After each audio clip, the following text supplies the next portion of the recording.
No nosso curso já conseguimos entender de forma macro como que funciona o MetaTrader 5. Agora, de mesma maneira, precisamos entender como que funciona o MetaEditor 5. No MetaEditor que iremos aprender sobre a sintaxe da programação, né, e toda a sua referência para conseguirmos programar em nosso código. Sintaxe nada menos do que a gramática da linguagem de programação. Em um idioma português, inglês, temos a gramática, né, que tem todo o conjunto ali de verbos, substantivos. É o estudo daquela linguagem. Se você não aprender a gramática de uma língua, você não consegue falar, escrever, interpretar. Sintaxe é a mesma coisa. Como é que eu faço para saber a sintaxe de uma linguagem de programação? Sou o próprio criador, no caso a Metacodes, qualquer outra linguagem, fornece essa documentação. Essa documentação está disponível no MQL5, lá no portal deles, ou no próprio MetaEditor. Sobre uma função aqui do sistema, apertando o F1, você consegue acessar diretamente o material de referência do MQL5. Então, eu aprendi a programar sozinho, lendo esse manual aqui, aprendendo a estrutura dos tipos de dados, aprendendo como que se faz um algoritmo, funções, atribuições, tudo que é possível dentro de uma programação, lendo e quebrando bastante cabeça, tá? E hoje vocês estão tendo o privilégio de aprender resumidamente, entregue de uma forma conceitual e prática do que e como fazer, né, cada operação que tem aqui dentro. Obviamente, tem muita coisa aqui que não é necessária para a criação definitiva de um robô, de um sistema que performe. Vamos aprender conceitualmente a maioria, na prática tudo o que precisa, tá? Não vai ficar nada de falta. Então vamos voltar à referência do MQL5. O que é a Metacodes? É uma linguagem de programação para indicadores técnicos, para robôs de negociação e para aplicativos auxiliares, providenciando a automatização da negociação dos mercados financeiros. Bom, tipos de aplicativos, ou seja, o que essa linguagem é capaz de fazer? Indicadores, nossos robôs, scripts, serviços, biblioteca e arquivos de inclusão. Tá? Nada disso daqui vamos abordar nesse curso. Vamos focar somente nos nossos robôs, que são nossos sistemas automatizados. Abrindo a referência, como qualquer linguagem tem básico, intermediário e avançado, vamos começar a aprender os elementos básicos dessa linguagem. Então, a linguagem tal, vem de novo o descritivo aqui do que ela é. Para ajudar você a estudar a linguagem, todos os tópicos estão agrupados nas seguintes seções. Ou seja, o que é necessário, relevante você aprender está aqui, ó, nessa primeira tela. Tá? Eu posso ter tipos de dados que eu não vou utilizar, mas eu tenho que ter a ciência do que é ou para que serve. E a gente vai aprender. Vamos começar pela sintaxe, que é o primeiro tópico. Sintaxe. Quanto à sintaxe, a linguagem MQL5 para a programação de estratégias de negociação é muito similar à linguagem de programação C++. Ou seja, quem já programa C++ vai ter mais facilidade ainda de conseguir programar em MQL5, porque são linguagens parecidas. Tá? Com exceção de alguns recursos, isso para quem entende programação de C++ sabe o que ela faz lá naquela programação, né? No MQL5 não é possível. Abrindo a sintaxe, eu tenho comentários. Comentários de múltiplas linhas começam com par de símbolos, barra, asterístico, termina com barra, asterístico, barra. Esse tipo de comentário não pode ser alinhado. Comentários de linha única começam com par de símbolos, barra, barra. O que isso quer dizer? Vamos sempre tentar interpretar que a maioria do material do MQL5 ele é literal, ou seja, comentário é um comentário. Né? Essa parte do código do MetaEditor é azul. Acabei de fazer um comentário. Na programação a mesma coisa. Tem um exemplo aqui. Vou lá no código para mostrar isso aqui na prática. Toda essa parte cinza, ela está comentada. Isso daqui, na hora de compilar, o próprio editor ignora, tá? Por quê? Porque é um comentário, não é uma função, não é uma variável. é só um comentário. Para que serve um comentário? Vamos supor, eu estou aprendendo agora no curso e não sei o que essa função faz. Essa função, o que ela faz? É a função de inicialização do robô.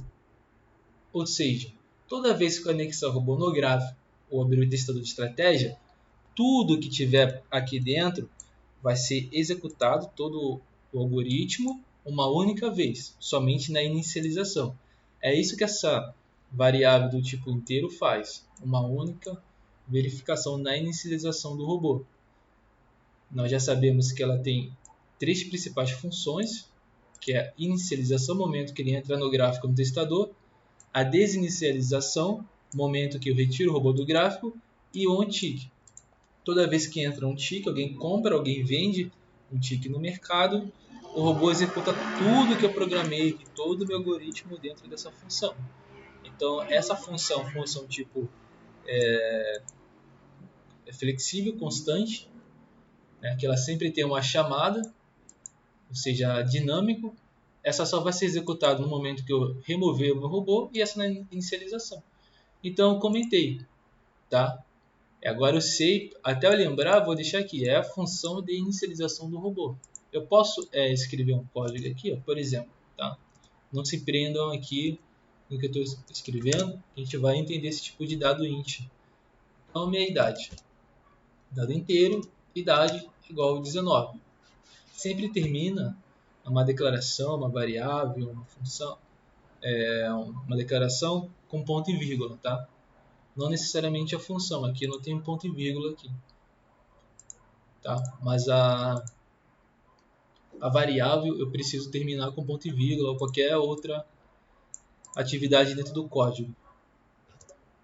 Agora eu quero dizer o seguinte: se minha idade for maior ou igual a 18 anos, ou seja, o que é a idade? Essa declaração que eu fiz aqui, essa variável. Eu quero printar, né, dar um retorno lá no MetaTrader, é maior de idade. Do contrário, e se não for maior de idade, ele é menor de idade. É o oposto da minha afirmação de maior de idade. Então, print não é maior de idade. Porque nós sabemos que pessoas com menor de 18 anos são menores de idade e maiores de 18 anos são maiores de idade. Agora eu vou compilar, abro minha caixa de ferramentas aqui, ó, código gerado, zero erro, zero aviso.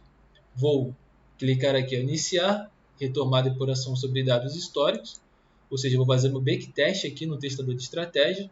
Automaticamente ele já conectou aqui na plataforma e já me deu um retorno aqui, ó. Aquela condição foi o quê? Foi verdadeira. Por que deu que é maior de idade? Porque eu falei aqui, eu comparei, ó, minha idade é 19 anos de idade. 19 é maior do que 18? É maior do que 18, né? Temos 17, 18, 9, 20. Em nossa contagem, 19 ele é maior do que 18 e não é igual. Se ele fosse 18 anos de idade, ele seria igual. E também é maior de idade. Agora, se fosse 17, ele não seria maior de idade e seria menor de idade. Tá? Aqui, o que eu tenho na inicialização do testador? Posso fechar essas janelinhas aqui, não preciso disso. Tá? Excesso. Meta teste 5 start, beleza. Inicialização concluída, login. Quantos bytes de memória alocado, tudo com sucesso. Trouxe os históricos das cotações, tempo gráfico atual. E de cara, assim que iniciou, ele já executou tudo que estava aqui dentro. Né? No caso aqui é o nosso algoritmo aqui. Então eu já descobri que alguma pessoa X com uma idade maior do que 18 é maior de idade. Fecha. Não se preocupe com a condição aqui, com o print, o que é isso, tá? Aqui é só para vocês entenderem a função comentário. Nosso foco ainda aqui é entender como funciona o comentário. Vamos voltar aqui na nossa referência, comentário de linha. Eu dei um exemplo aqui, né, para que serve. Posso fazer a mesma coisa aqui, ó. Variável nome da pessoa. Para eu lembrar que o quê? Que isso daqui vai receber uma idade, tá? Eu posso comentar para lembrar isso, né? Para isso serve o comentário. Agora, como é que eu faço para tampar assim? Vamos, uma outra utilidade do comentário. Eu acabei de fazer esse algoritmo aqui e não quero excluir ele, mas também não quero que ele fique seja compilado, porque eu estou escrevendo aqui uma outra variável aqui no código aqui, fazendo outro algoritmo e não quero que o compilador faça a leitura desse código aqui. Isso vai ficar mais explícito lá para frente, quando a gente começar a programar o robô. Vocês vão vendo trabalhando com o comentário como é que se faz ali. Então eu aperto barra, estrelinha, finaliza aqui no fim do algoritmo, estrelinha barra, que é justamente isso daqui. Ó. Símbolos que se terminam, inicio e termino, vira um comentário de área, ou seja, 2 linhas, só nessa linha. Agora, quando eu faço isso, eu abranjo uma área. Tanto que se eu tirar aqui, ó, vai para o código inteiro. Então, aqui seria o final do meu comentário. Agora que eu acabei de comentar o código, isso daqui fica oculto. Né? O compilador aqui, o editor, entende que isso é só comentário trivial. Tá? E o que isso gera? Vamos voltar de novo para o testador. Não sei se vocês perceberam, agora o robô ele não executou o algoritmo. Ele não falou que eu sou maior de idade. Por quê? Porque eu comentei aqui meu algoritmo. Então, o comentário ele faz isso. Ele serve para me descrever, me lembrar do que essa parte ou essa variável faz no código, serve para me interagir aqui, ou simplesmente para anular alguma ação dentro do código. Se eu retirar novamente aqui, ó, esse comentário, ele já destacou, o dado ficou vivo, né? Eu compilo aqui, executo. Agora, ó, é maior de idade, está funcionando. Então agora a gente entendeu o nosso objetivo aqui dessa aula, que é para que serve o comentário. Vou comentar e vamos partir para o nosso próximo tópico da sintaxe referência MQL5. Identificadores. O que são os identificadores? Vamos ler aqui o que está escrito. São usados como nomes de variáveis e funções. Pronto, simples. Não tem nenhum mistério. Então, nada menos do que é o nome de uma função ou de uma variável. Então, aqui, eu tenho um identificador, onInit, nome dessa função, onTheInit, onTick. Aqui, eu tenho o nome dessa variável, chama idade. Simplesmente é isso. Eu vou criar um novo identificador. Ou seja, eu vou criar aqui uma variável chamado do tipo string, chamado nome. E o resultado desse nome ele vai ser igual que meu nome. O nome da nossa empresa aqui, quer dizer.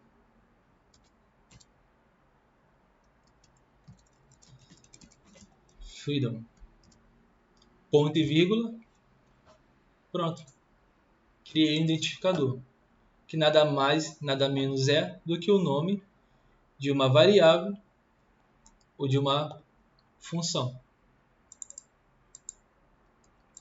Isso daqui, gente, é a mesma coisa que você em gramática aprender que toda frase ela precisa de questão toque, tá? Abrir um parênteses aqui para desde já, para quem é novo, não tem nenhum vício de programação, sempre criar nessa sequência, né? A programar que nunca vai diminuir bastante os problemas, assim, dores de cabeça até você ficar bem fluente.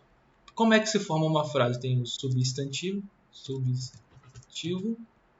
mais o verbo mais predicado. Então, em outras palavras, Renan come bastante. Então, meu substantivo, o meu verbo e o meu predicado. Então, substantivo Renan, o verbo comer e o predicado, o restante aqui da nossa frase. Na linguagem de programação, qual que é como é que eu formo uma frase? Como é que eu declaro uma variável, uma função? Então, uma variável. Você tem que ser o tipo de dado mais o identificador mais o resultado. Isso é igual a nesse exemplo aqui. Um dado do tipo string mais meu identificador nome mais o resultado escrito. Então, toda vez que você termina com ponto e vírgula, da mesma maneira que na nossa frase termina sempre com ponto. Se vocês entenderem isso, tá? Masterizar bastante, criar esse vício na prática da programação de vocês vão avançar assim, já vão começar com o pé direito na programação. Tá? Eu demorei um pouco, né? Acho que a maioria das pessoas que ainda mais que leem uma documentação de uma programação e tentam por si mesmo começar a programar, tomar bastante pancada na cabeça aí, tá? Gravem isso daqui, tá? Até anotem aí no caderno de vocês uma observação na gramática de uma língua idioma, né? Você tem substantivo, verbo, predicado. Numa linguagem de programação, na sintaxe, você tem o tipo de dado, identificador e o resultado. Tipo de dado, identificador, resultado. Tipo de dado, identificador, resultado. Sempre vai ser assim, tá? Aqui na função a mesma coisa. Tipo de dado, identificador e o resultado. É o que? Retornar com sucesso. De uma maneira diferente, mas na mesma sequência. Não vai fugir disso, tá? Decorem isso. Deixam sempre aberto que vai, sim, vocês vão avançar muito rápido na programação. E para finalizar sobre assunto sintaxe, palavras reservadas. Novamente, vamos ler o que está escrito aqui. Ó. Palavras reservadas. Os seguintes identificadores são registrados como palavras reservadas. Cada uma delas corresponde a uma certa ação e não pode ser usada como outro significado. Tipos de dados, especificadores de acesso, classe de memória, operadores outros. Resumindo isso daqui, o que a linguagem está dizendo para mim? Essa palavra ela vai ser sempre bool. E toda vez que você digitar isso aqui, bool, minúsculo, do jeito que está aqui, eu estou entendendo que você está me informando um tipo de dado. Não que isso é um identificador. Aqui, tipo de dado mais identificador. Se lembra? Se eu digitar isso, fica bool, bool. Né? Porque essa palavra, bool, já está reservado. Eu não posso declarar aqui uma variável, uma função, com o mesmo nome e tipo de dado. Da mesma maneira que eu não posso digitar string. Por quê? Já dentro da própria linguagem, ele entende que toda vez que eu digitar string, eu estou me referindo a um tipo de dado e não um identificador de uma variável ou função. Beleza? Simples, simplesmente isso, não tem mistério. O que eu posso fazer aqui para dar uma enganada no sistema?